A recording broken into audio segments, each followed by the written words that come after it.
Assalamualaikum warahmatullahi wabarakatuh. Adik-adikku peserta KKN yang sebentar lagi akan memasuki pengabdiannya KKN di wilayah di Indonesia. Kami ingin share terkait dengan ketahanan pangan.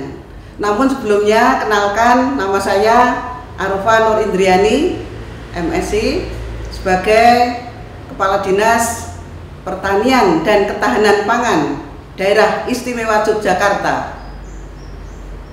Untuk itu, sebelum kami mengawali apa itu ketahanan pangan, bagaimana kebijakannya dan bagaimana implementasinya nanti ketika adik-adik berada di lokasi, kami temani lewat video ini. Semangat ya adik-adik!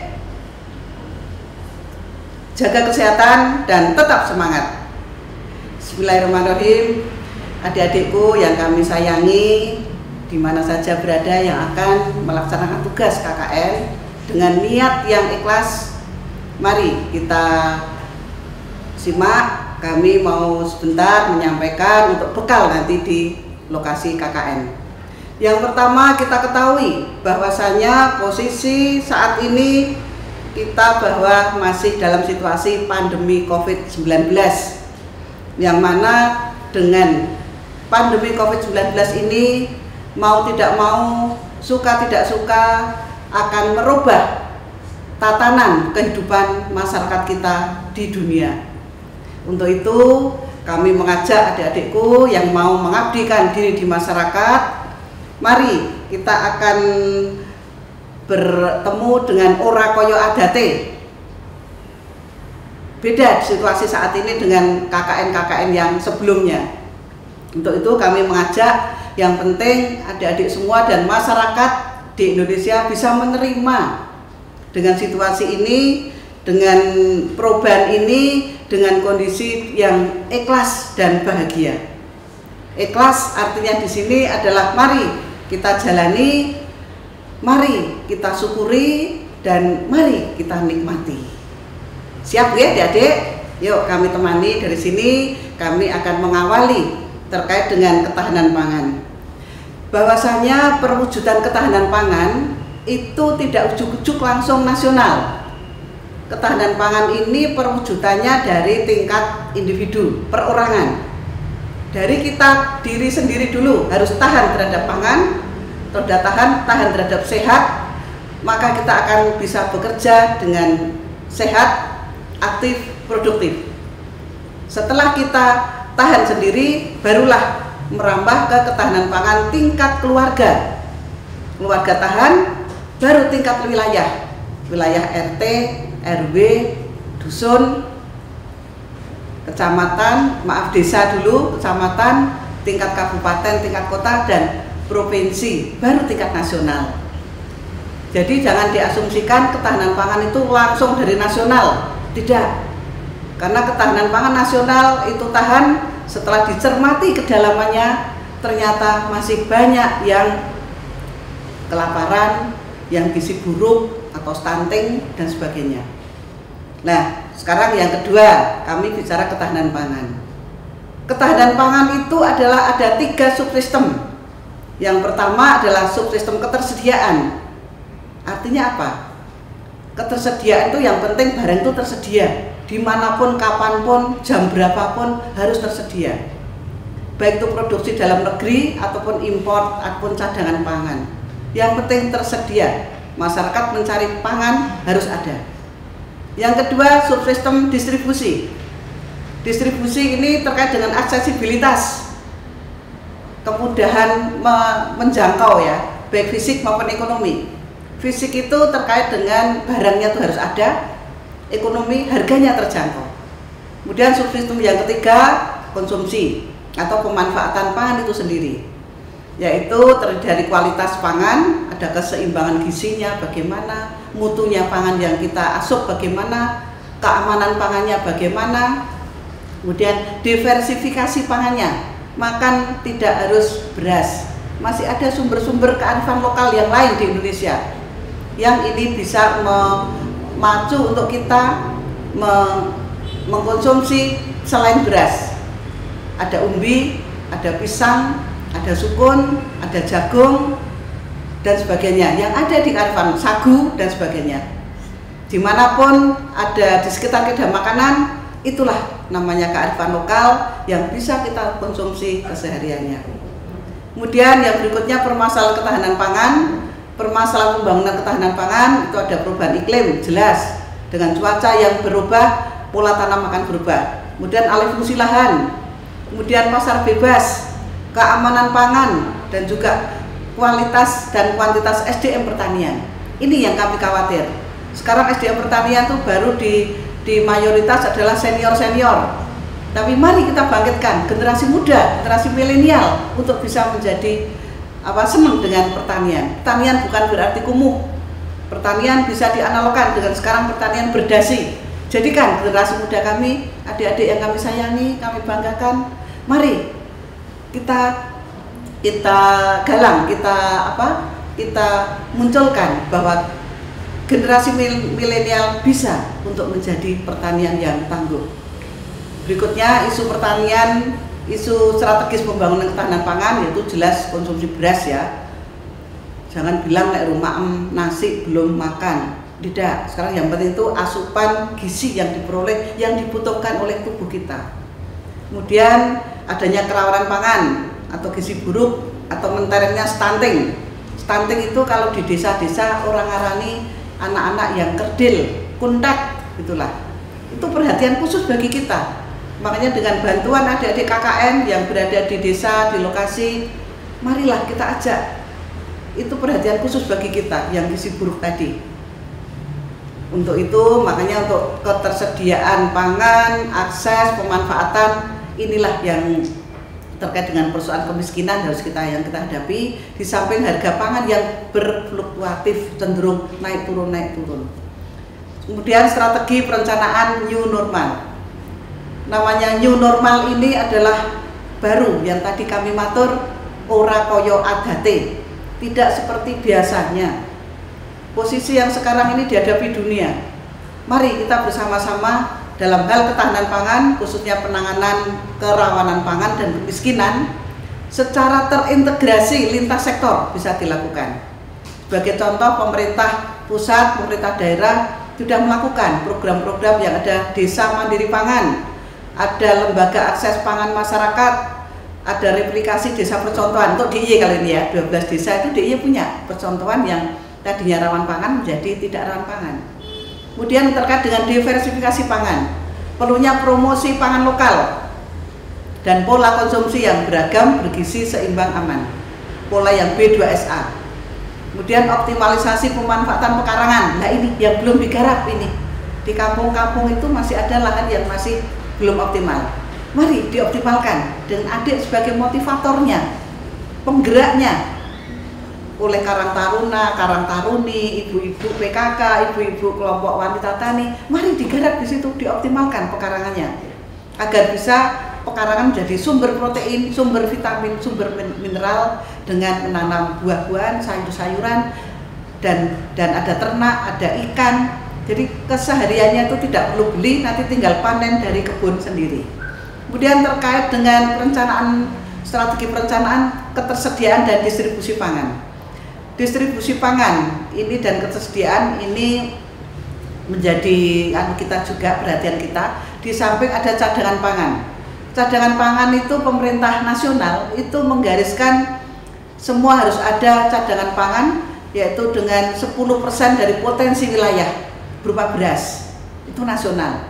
Tapi di provinsi dan kabupaten boleh cadangan pangan itu tidak hanya beras, tapi lokal, kearifan lokal yang ada. Kalau di IY, daerah Istimewa Yogyakarta, cadangan pangan kami yang dikelola oleh kami simpan di BUMD DIY, di PT Tarum Martani, dan juga oleh di Bulog Devre DIY, ada 215 ton beras. Yang kabupaten kota ada kurang lebih 80-an ton. Kami punya cadangan pangan itu. Kemudian strategi mitigasi. Untuk strategi mitigasi banyak sekali telah dilakukan, yaitu ada relaksasi kur pertanian. Kur itu dari pertanian arti luas ya, bisa ternak, bisa kebun, bisa tanaman pangan, horti. Kemudian pembukaan lahan sawah baru. Kemudian ada subsidi logistik dari daerah surplus ke defisit. Kemudian ada optimalisasi pasar mitra tani. Nah ini pasar mitra tani dipasok langsung dari petani. Itu ekstrimnya pasar mitra tani itu toko tani Indonesia. Nanti Bapak Ibu akan menemui, tanya di situ ada enggak TTI, toko tani Indonesia. Kalau senternya ada di provinsi, TTI center ada di provinsi, tapi yang TTI kalau DIY ada 218 titik di DIY, tapi di provinsi Bapak Ibu nanti berada di lokasi KKN, tanyakan di situ ada enggak TTI-nya. Itu merupakan kerjasama juga kerjasama mitra jasa distribusi, di samping optimalisasi pekarangan dan lahan rumah tangga yang tadi kami matur. Sekarang yang terkait dengan kebijakan kami untuk ketahanan pangan di daerah Istimewa Yogyakarta ini juga dilakukan oleh se-Indonesia. Jadi upaya pengurangan kemiskinan khususnya dalam rangka dampak pandemi COVID-19 ini, yaitu dengan upaya pemberdayaan masyarakat, baik itu yang diberdayakan sumber daya alam, sumber daya manusia, sosial, ekonomi, semuanya dilakukan secara bermartabat. Untuk pemberdayaan ini kami bagi menjadi 2 lokasi. Pertama, lokasi yang daerah rawan pangan, dan yang kedua daerah yang non daerah rawan pangan. Khusus daerah rawan pangan berbagai macam, ini khusus DIY ada replikasi desa percontohan yang tadi kami matur ada 12 desa, yang desa merah jadi hijau, tapi provinsi lain kami nggak tahu ya kalau di DIY itu.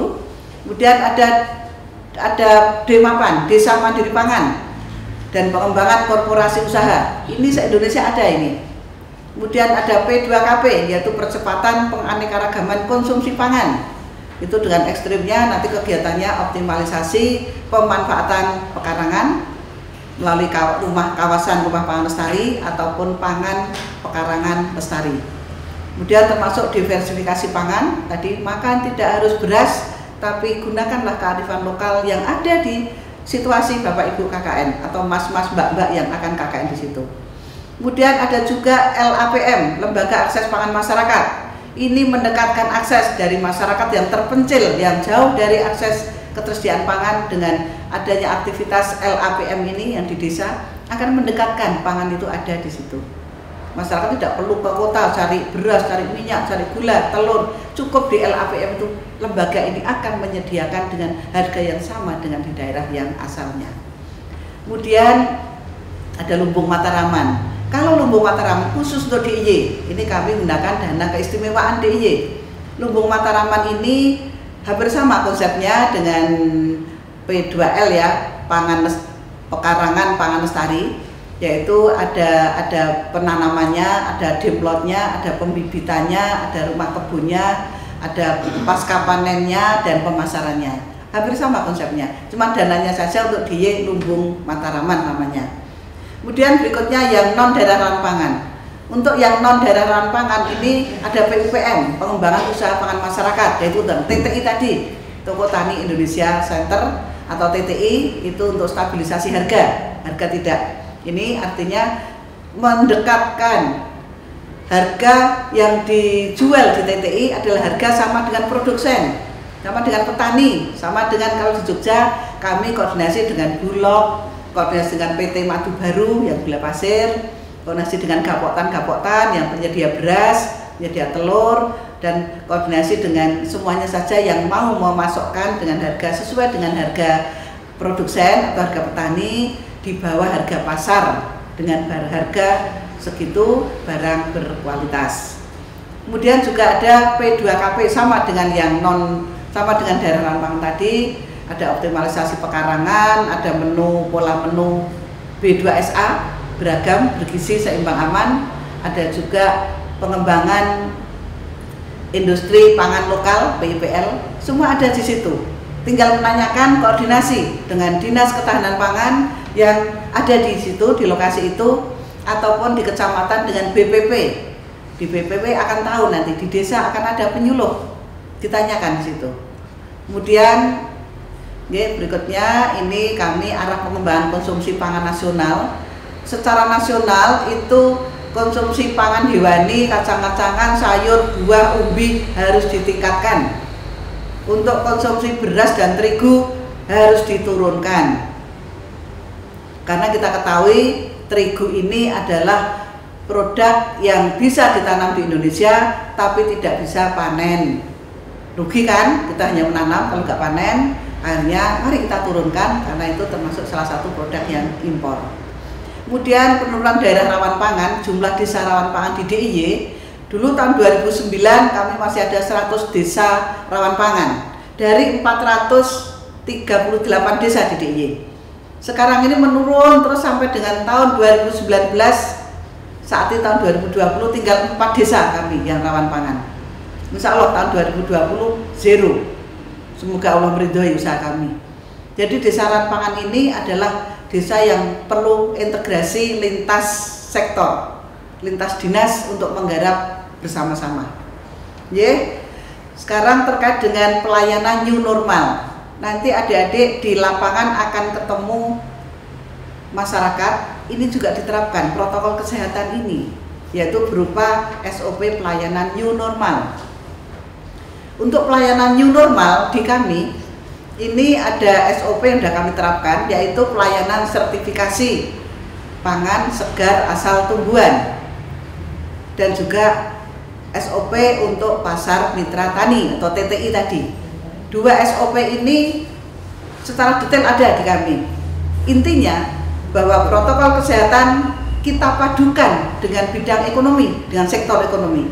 Jadi sektor kesehatan kita dahulukan dengan protokol kesehatannya, kemudian berlangsung ke bidang ekonomi. Karena kalau di bidang ekonomi tidak segera kita pulihkan, kami khawatir. Karena manusia sehat itu aktif produktif berasal dari makanan, dari pangan.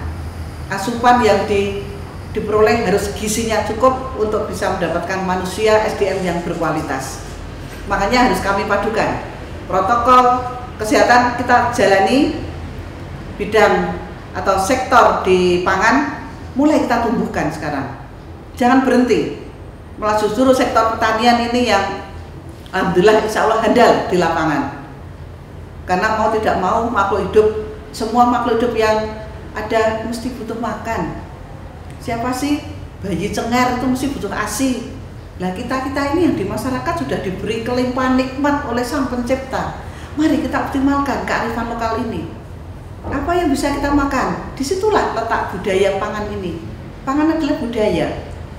Makanya kami dapat dana IS itu karena kami bisa mempertahankan bahwa pangan itu adalah budaya. Karena pangan merupakan hasil adaptasi di mana kita berada dan lingkungan setempat. Kami rasa demikian dari kami adik-adik. Untuk lebih jelasnya, mari adik-adik ini bisa nanti menanyakan di lokasi KKN yang tersebar di Indonesia. Kami mengucapkan terima kasih ini pada Pak Rektor Universitas Mercu Buana yang telah memberikan waktunya pada saya khususnya dan juga kelembagaan dari Dinas Pertanian dan Ketahanan Pangan DIY untuk memberikan bekal adik-adik ketika nanti adik-adik berada di lokasi KKN. Demikian adik-adik, tetap jaga kesehatan dan semangat. Terima kasih. Kurang lebihnya saya matur, mohon maaf. Wassalamualaikum warahmatullahi wabarakatuh.